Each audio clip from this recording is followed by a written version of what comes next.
In an ongoing effort to educate Oregonians about the Oregon property tax system, your county assessor and tax collector wants you to know how taxes are assessed, collected, and used to improve the quality of life for all Oregonians. Today, we're talking about business personal property taxes. Even before Oregon was a state, there were taxes: personal property, real property, and inventory. Prior to 1893, everything was taxable: a person's pocket watch, their horse, saddle, clothing, and any tools of their trade. Can you imagine trying to collect the tax on Paul Bunyan's tool of the trade? Over the years, our legislators started refining the property tax laws, and in 1953, ORS 308-250 was amended. That's the statute about the valuation and assessment of personal property with regard to a business. If you have a business, you're legally required to file an annual return on the personal property connected to that business. While most business owners have been aware of this, many small businesses and newly created businesses may not be aware they need to file, or have only recently heard about this.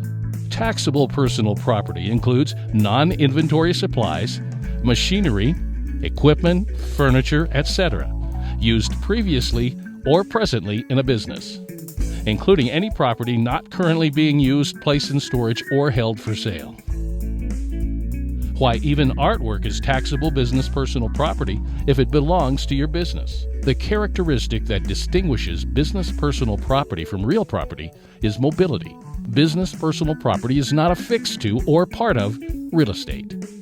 No matter the size of your business, you're required to file a personal property tax return. If you own a small business and the valuation of your personal property assets is under the taxable threshold, which was $17,000 in 2018, you won't owe any tax. But you still have to file a return. Note that this threshold is subject to change every year. The important thing to remember is all businesses, including nonprofit organizations, are required to file an annual business personal property tax return. There's a form already set up for you with easy step-by-step instructions. Once it's done the first year, just add anything new and line through anything you no longer have in each subsequent year. Most personal property values depreciate each year, pursuant to Department of Revenue guidelines. The itemized list of personal property is confidential, so nobody else will see your asset list. The value for business personal property inventory is determined as of January 1st each year, and the filing deadline is March 15th. Now that's a hard deadline, and unlike some other tax deadlines, there are no extensions granted. So if you miss the deadline, you'll be charged a late fee. Miss the deadline by a month, the fee is 5% of your tax amount. But miss the deadline by more than 5 months, and you can be assessed a late fee of as much as 50% of the total tax due. And keep in mind that all businesses are subject to audit, so don't just ignore the situation and hope it'll go away. Best advice is, get it done, and move on to the next important thing with your business. Also, if you're selling your business, remember that you must disclose to prospective buyers whether there are any outstanding taxes on the property. And if you're buying a business, keep in mind that taxes follow the property, so if they haven't been paid, you may find yourself liable.